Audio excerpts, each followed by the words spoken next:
Sallallahu ala Muhammad. Sallallahu ala 1. Syekh Hamzah Fansuri. Syekh Hamzah Fansuri adalah tokoh sufi terkenal di Aceh.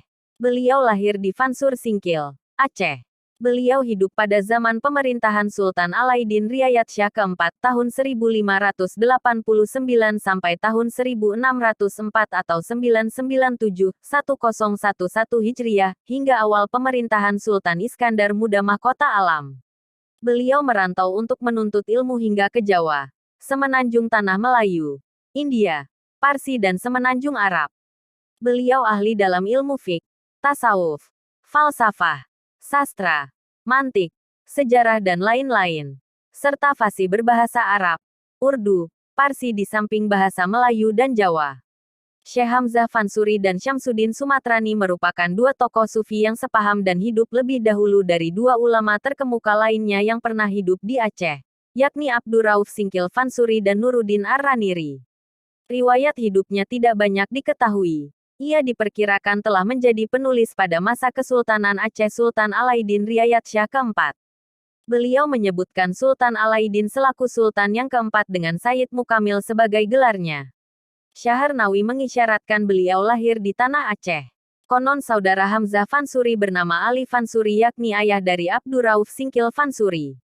Ketika pengembaraannya selesai dari Kudus, Banten, Johor, Siam, India, Persia, Irak, Makkah dan Madinah, untuk mencari ilmu makrifat terhadap Allah SWT. Ia kembali ke Aceh dan mengajarkan ilmunya. Mula-mula ia berdiam di Barus, lalu di Banda Aceh yang kemudian ia mendirikan dayah pesantren, di Oboh Simpang Kanan Singkil. Di pesantren itulah ada yang mengatakan antara Singkil dengan Rundeng, beliau dimakamkan tepatnya di sebuah pekuburan di desa itu. 2. Syekh Syamsuddin bin Abdillah As-Sumatrani. Syekh Syamsuddin bin Abdillah As-Sumatrani adalah tokoh ulama besar dan pengarang di Aceh. Nama lengkapnya ialah Syekh Syamsuddin bin Abdillah As-Sumatrani. Sering juga disebut Syamsuddin Pasi. Dia adalah ulama besar yang hidup di Aceh pada beberapa dasawarsa, 10 tahun terakhir abad ke-16 dan 3 dasawarsa pertama abad ke-17. Gurunya ialah Hamzah Fansuri dan pernah belajar dengan Pangeran Sunan Bonang di Jawa. Beliau menguasai bahasa Melayu Jawa, Parsi dan Arab. Antara cabang ilmu yang dikuasainya ialah ilmu tasawuf, fiqh, sejarah, mantik, tauhid, dan lain-lain. Pada masa pemerintahan Sultan Alaidin Riayat Syah keempat dan Sultan Iskandar Muda, beliau memegang jabatan yang tinggi dalam kerajaan Kesultanan Aceh. Beliau dilantik sebagai penasehat kepada kedua sultan tersebut. Beliau juga pernah diangkat menjadi Kadi Malikul Adil, yaitu satu jabatan yang terdiri dalam kerajaan Aceh, orang yang kedua penting dalam kerajaan.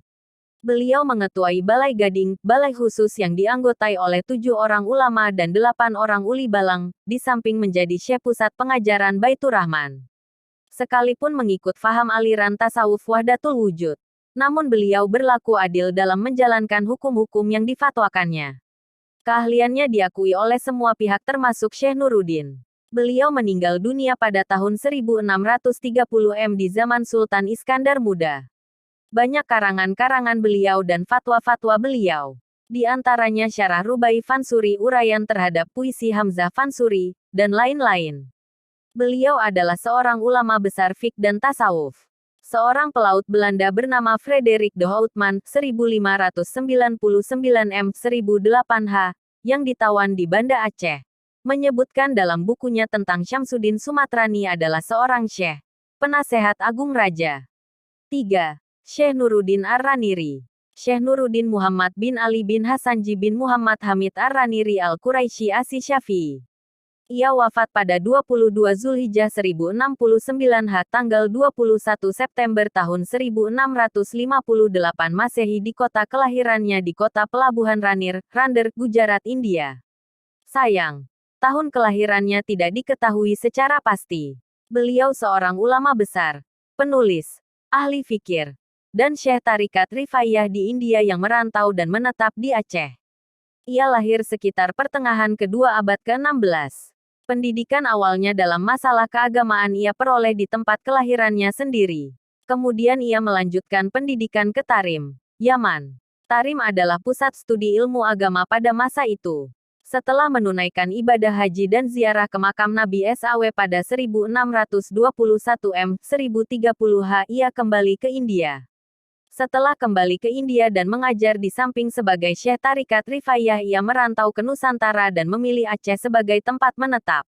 Ia datang ke Aceh karena mengetahui Aceh menjadi pusat perdagangan, kebudayaan dan politik serta pusat studi agama Islam di kawasan Asia Tenggara menggantikan Melaka yang jatuh ke penguasaan Portugis. Berkat kesungguhannya ia berhasil menjadi ulama besar yang berpengetahuan luas dan tercatat sebagai Syekh Tarikat Rifaiyah dan bermazhab Syafi'i. Hubungan baik Syekh Nuruddin dengan Sultan Iskandar Sani di Aceh memberi peluang kepadanya untuk mengembangkan ajaran yang dibawanya. Beliau pernah menentang faham wujudiyah yang berkembang di Aceh pada masa itu. Untuk menyanggah faham wujudiyah yang dinilainya sesat itu, ia sengaja menulis beberapa kitab. Al-Quraisy pada lakap namanya menunjukkan ia dari kabilah terhormat yaitu Quraisy. Ia bertarikat dengan tarikat Rifaiyah menunjukkan bahwa tidak ada perbedaan antara beliau dengan Hamzah Fansuri, Syamsuddin Sumatrani dan Abdurrauf Al-Fansuri.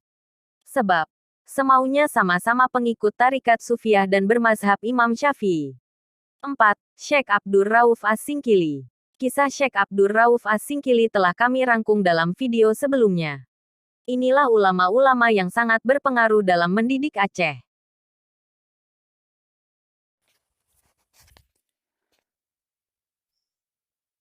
Sallallahu ala Muhammad.